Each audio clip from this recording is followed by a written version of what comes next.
Ես ուզում եմ որ բոլորս հասկանանք, տարիքա գալու է, բոլորս դառնալու ենք դքել նստած դառնալու ենք վետերան։ Եկեք փորձենք այդ մարդկանց չմոռանանք, ժամանակից շուտ չվիրավորենք, չուղարկենք, այսպես ասենք, այս կոպիտ ձևով թոշակի գնա նստիկ ու տանը, ոչ, այդ մարդկանց կարելի է այլ ձևի օգտագործել, եթե ոչ թե որպես մարզիչ, այլ որպես խորհրդականներ, որպես օգնականներ մարզիչներին, նրանք իրենց ավելի երջանիկ կզգան, ել ավելի լավ կաշխատեն, ել ավելի մեծ օգուտ կբերեն, անկեղծ եմ ասում։ Շատերի հետ ես զրուցել եմ այս վերջերս, վիրավորված են, ուղղակի վիրավորված են, որ անցել են ճանապարհ, ունեցել են ժամանակին հաջողություններ, այսօր իրենց մոռանում են։ Օլիմպիական կոմիտեում ես պատասխանատու եմ եւ փորձում եմ ինչ որտեղ մեր վետերաններին չմոռանանք, գիտեք ինքներդ, որ այն բոլոր օլիմպիական չեմպիոնները, որ այսօր հրաժեշտ են տվել, այսօր կենթանի չեն, իրենց անունով բոլոր մեր օլիմպիական կոմիտեում, իհարկե մեր նախաձեռնությամբ պարոն Ծառուկյանը հրանգով, մենք այսօր ունենք բոլորի անունով մեդալ, չունենք Իգոր Նովիկովի անունով, նույնպես եղել է, ես ուզում եմ բոլորի ուրախացնեմ նույնպես, որ Իգոր Նովիկովը ինչ քանի մարզաձևից կարող է ուժեղ սպորտսմեններ հրատվել մեր Հայաստանին։ Հասկանում եք, եւ տեսնեիք, թե Նովիկովի զավակները, որոնք ապրում են մեկը Լենինգրադ, մեկը Մոսկվա, զոր տղեկ են, թե ինչ ուրախությունով նամակ էին գրել եւ շնորհակալություն են ասում մեզ եւ մեր օլիմպիական կոմիտեին ազգային։ Հասկանում եք, ամեն մեկս պետք է կարողանանք մի ուղղությամբ օգնած լինենք սպորտին կամ ինչ-որ տարբեր մարզաձևերին։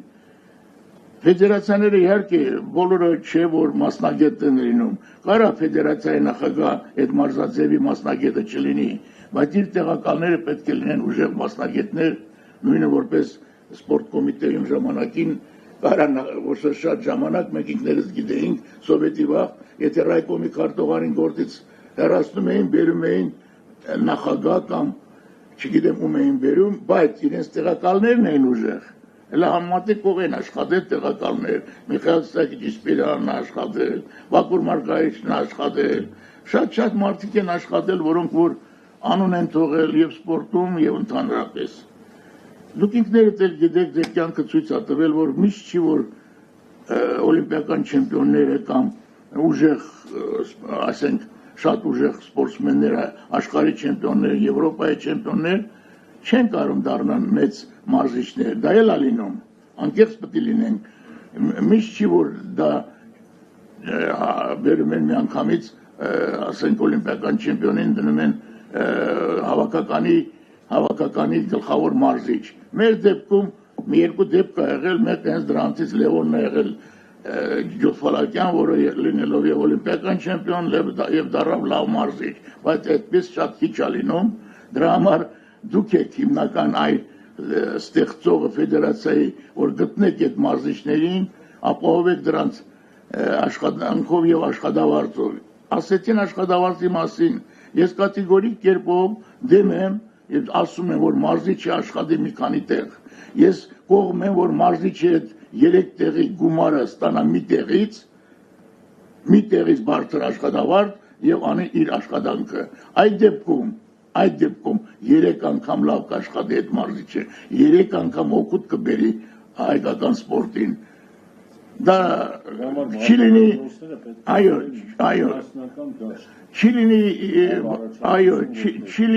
լինի եւ բան ընկրկնողություն մատյանների մեջ, անկեղծ պետք է խոսանք։ Ուզում եք, մենք բան չենք, էլի ստուգող օրգան չենք, բայց դուք ինքներդ գիտեք, որ այդպես շատ է լինում։ Եկեք դիմենք այդ խնդրում եմ էտել, որ այնպես անենք, որ մեր մարզիչների աշխատանքը արդեն այդեղ ունեիք, որ համահավասար բոլորինը բարձրացվի եւ կարողանան իրենց ընտանիքները պահեն։ Իհարկե, այդ մասին պետք է մենք այսօր առաջարկություններ եւ ես կուզենայի ամեն մեկը ձեր կարծիքը ասելուց, այո, դրանից մենք կարանք լավագույն կարծիքները,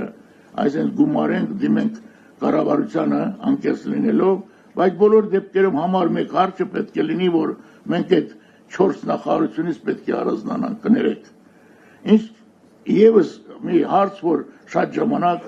բավականին մեծ օգուտ էին տալի մեր սպորտին, մեր մարզական ընկերությունները։ Մարզական ընկերությունները հզոր կազմակերպություններ էին իրենց մարզաբազաներով, կասթե սպորտ կոմիտեն կամ նախարարությունը, բայց այսօրվա վիճակում, որ այդ գործարանները չի աշխատում, ոչ մեկը չի ֆինանսավորում դրանց, իրենք միայն մնացել է իրենց մարզիչների աշխատավարձը, որ տալիս է պետությունը,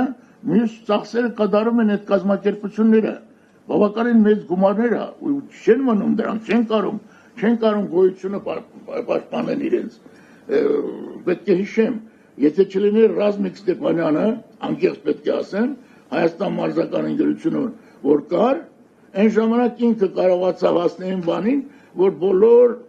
մարզական ընկերությունները ֆինանսավորում են, աշխատավարձները ֆինանսավորում են պետության կողմից։ Հասկանում եք, այս վիճակում դժվար է պահել այդ կազմակերպությունները։ Դժվար է պահել, շատ դժվար է, որովհետև բավականին թանկացել է բոլոր ծախսերը, հոսանքի, ջրի հարցնա, հողի հարցնա, եկա մեծ գումարներ է գնում։ Պետք է գտնել նոր ձևեր, ինչպես անել, որ միգուցե դրանք դառնան կենտրոններ, որը նույնպես պետությունը կարողանա ֆինանսավորի։ Այդ բոլոր հարցերը պետք է այսօր բարձրացնենք ու լսելով իհարկե ամեն մեկի, ես էլ իմ կարծիքս կարամ 100% ճիշտ չլինի, բայց սա իմ կարողակի։ Ես չեմ թելադրում, ես ձեզ հետ ուզում եմ ուղղակի կիսվեմ, որպես գործընկեր։ Ես այդպես եմ կարծում, եթե ուզում ենք քայլ առաջ անենք։ Եթե էլի պետք է մնանք նույն տեղը կամ էլ հետ գնանք, ուրեմն այսօրվա մեր հավաքը արժանի չի, որ մենք հավաքվել ենք, բայց ես չեմ կասկածում, որ կգտնենք ճանապարհներ, առաջարկություններ կլինի բոլորի կողմից,